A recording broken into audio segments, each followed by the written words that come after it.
Hello everyone, welcome back. I'm here with some more threats. This is titled Trump RICO Special Prosecutor Shockingly Attacks Witness Who Was Helping their case, opening the door for the defense and bid to disqualify Fannie Willis. A Fulton County hearing will reconvene on Friday afternoon with the long-awaited testimony from the Georgia attorney previously described as the star witness in the defense effort to disqualify the embattled district attorney and special prosecutor overseeing the racketeering RICO and election supervision case against Donald Trump. November the 1st, 2021 is the key date in the little temper threatening to derail the biggest criminal case in Peach state history. That's the day Fulton County District Attorney Fannie Willis hired former Judge Nathan Ray to take the reins of the investigation that led to the indictment of the 45th president, and 18 other alleged co-conspirators. The attorney-client privilege took center stage during a lengthy series of questions posed to divorce attorney Terrence Bradley, Ray's friend and former law partner. That privilege, repeatedly invoked by the state and Bradley's own counsel, obscured most of the specifics but offered strong hints. Those hints, however, cannot be relied upon when the court make its ultimate determination. That invocation The invocation of privilege, however, was boldly called into question by the judge overseeing the case after a late-stage move by the state. The hearing established Bradley appears to have at very least made statements to defense their attorney Ashley Mushin that led her to genuinely believe Ray began a romantic relationship with Willis well before she hired him to work at the Fulton County DA's office. For most of his time on the stand, the formal and legal upshot of Bradley's testimony appeared uncertain at best.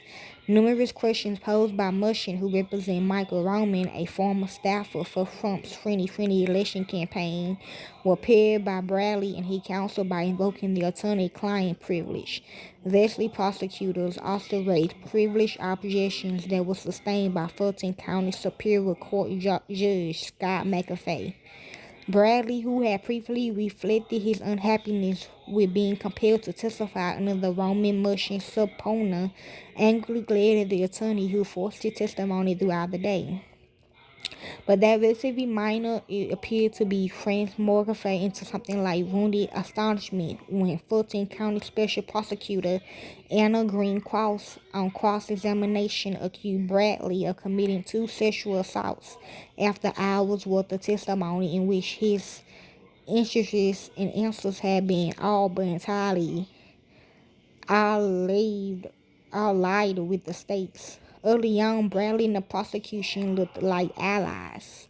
Ashley Mushin, an attorney for Michael Roman, reacted during a hearing in the case of State vs. Georgia vs. Donald John Trump at the Fulton County Courthouse in Atlanta, February 12, 2024.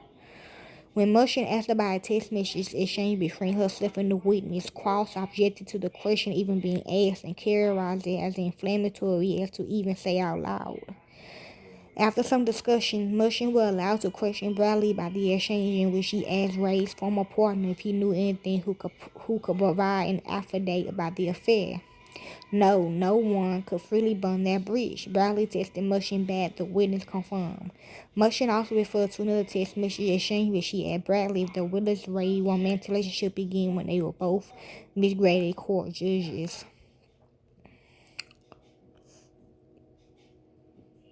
Donald Trump Atlanta's-based defense attorney Steve Sado sued the seeds that later led to the blockbuster potential shakeup. Attorney Jennifer Little and her co-counsel Steve Sado, representing former President Donald Trump, reacted to a question brought up by attorney Anna Cross, who represented the Fulton County District Attorney Office during a cross-examination of witness Terrence Bradley in a hearing on the Georgia election interference case, Friday, February 16, 2024 in Atlanta.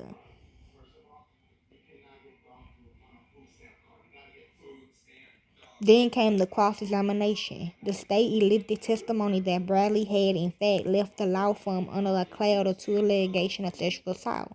Bradley confirmed one of the allegations, said he had no knowledge of the other alleged victim or incident, and strongly denied that that any actual sex assault had ever taken place. The shocking series of questions Cross said was in service of establishing that Bradley was biased against Reid, was relevant to exploring his motive and calling into question his credibility.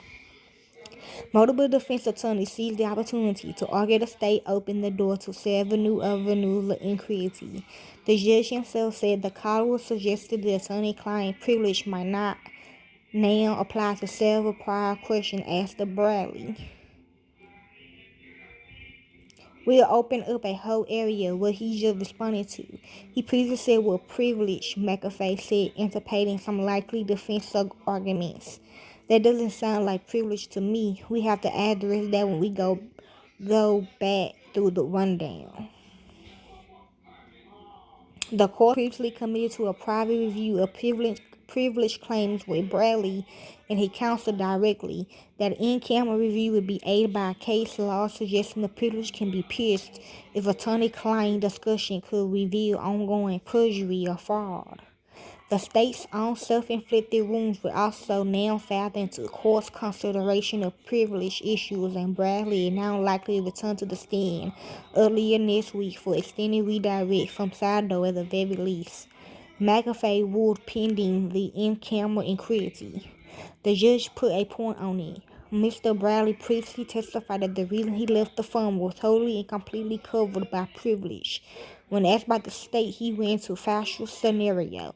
That to my mind, I don't see how it related to privilege at all. And so now I'm left wondering if Mr. Bradley had been properly interpreting privilege this entire time.